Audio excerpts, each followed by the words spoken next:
And a conducive regulatory environment has to be actually be there. And this index is done by the World Bank every year, and indicating and advising the business, the private companies to actually invest in the specific country. And looking further in this aspect, and there are some leading countries in the continent where very good ranking is visible. Mauritius is leading, 13 from all 119 countries, and the first from Africa. Rwanda is following with 38 ranking. Morocco, which is on the north, but in any case 53, and Kenya, our neighbor, is 56. The top four countries in Africa in the 2020 ease of doing business. And the sub-Saharan average in this index is 140 and as a rank, and the score is just above 50%. And if we just try to see the Ethiopian position in 2020, we are on 159 from 190 countries, and you can actually see how we are actually lagging with this aspect at the national level. Scored 48 in this year evaluation, and 47.1 last year in 2019. And Ethiopia scores majorly in indicators related to time and procedure. And just to look into some of them, for example, starting business is below 50% parameter. It should be 100% or 90-something% for a better achievement, but Ethiopia is 41.2. And if we just see Mauritius and Rwanda, in contrary, they are actually achieving around 80%. It means that it is too easy, or relatively easy compared to Ethiopian position. And paying taxes, for example, we have been actually wandering around 50%, while our neighbors are actually achieving 90-85% in addition. And the other one, enforcing contract, and we are on 66, but if you just take Kenya and Rwanda, then they are actually achieving this value.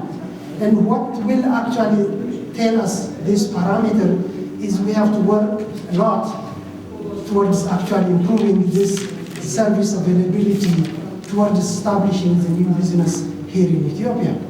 And as an enabler, ICT is actually a major tool to facilitate these parameters. This is actually the one which I actually try to do. Because we can actually make shorter the time and the response and the quality service as we try to improve some of the services what we are actually giving. About PPP, clearly we have already a proclamation last year in 2018. The proclamation is already endorsed. It's a very good fertile ground actually to start the PPP here in Ethiopia. And the arrangement can also play a very good role on driving economic growth by providing well-planned, well-funded, and well-maintained infrastructure and public services in general, because PPP is actually about sharing risks together.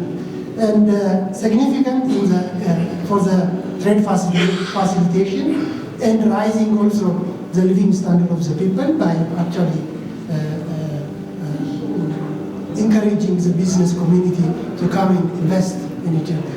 Alternative vehicle to mobilize resources, because the private sector is actually spending some of the money or the initial money, and based on that we can actually do. Ethiopia has also started previously, before even endorsing this proclamation, some activities. I'll just go and run in between. The first one is in micro and small medium enterprise. There are some attempts in condominium and pavement of side roads and so on in textile. And in ICT, there was actually a unified billing system, unified the water and electricity and telephone in one center. This is one attempt. And in urban development and construction, in housing, and also in water and energy, there are some attempts actually already experienced. This experience can actually help us to further work in this regard. And what are the major opportunities and challenges existing? And as it is already discussed, is a long-term collaboration between the private and the public, and it means that business continuation will actually be secured, and the private sector will be engaged for a longer period with the government, so that the delivery of the service will actually come. And the commitment of the government to improve the ranking of the country in the ease of doing business is also one commitment which is actually be displayed, and that will be one opportunity actually to go in this engagement. And private sector is best equipped with know-how and experience, and a better knowledge also actually to market services. That is also another advantage. The area of collaboration are many. It's not only one. We can actually collaborate in many, like the national ID or any other services can actually be implemented in a private-public partnership. And the challenges clearly, and the bidding process might actually be really long, and might be even complex because we don't have any experience in this regard.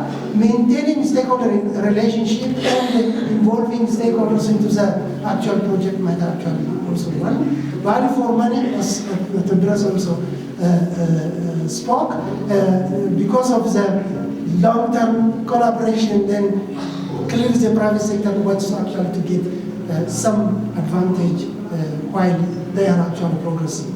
And managing risk is also one issue, and one party might actually decline or may not actually comply to the risks which are actually shared. And this can actually be generalized by considering the challenging opportunity in PPP to be implemented here in the country. Now, the way forward is actually one common e-service platform will be one solution to make this initiative one way forward, actually, specifically to ease the establishment of the services. Because services are to be rendered from multiple institutions, and silo type of implementation is not supposed to work, and because of this, we need actually to have this type of implementation. And one is actually proposed as well. Why? It's a long-term engagement, it's a PPP, and the private sector can actually avail the infrastructure and even the services to the last. And single window services will be achieved, means that business people will actually get the same services from a single infrastructure or points. Improve service delivery clearly. This will also improve the status of the country in making the services, the government services, electronically enabled. And the other initiatives which are not related to the ease of doing business, but clearly the public-private partnership can actually get an advantage. For example, central managed transversal system across all levels of educational system. That might be one. Or information and knowledge sharing system in agriculture might be another intervention, but there are many which we are actually. In conclusion, I can actually say that government is committed to improve the service to citizens and businesses, and by doing so, improve the ease of doing business. And the policy direction of the government to support the homegrown economic facilitation will actually try to bring some conducive environment to the sector. And the playground is promising, means we do have the proclamation and some experiences as well. And the telecom liberalization will be actually be a driving factor to get actually some service excellence in terms of connectivity and affordability. And finally, the best driver for the electronically enabled nation, and that will actually improve the e-government index at the national level. With this, I will actually conclude, and thank you.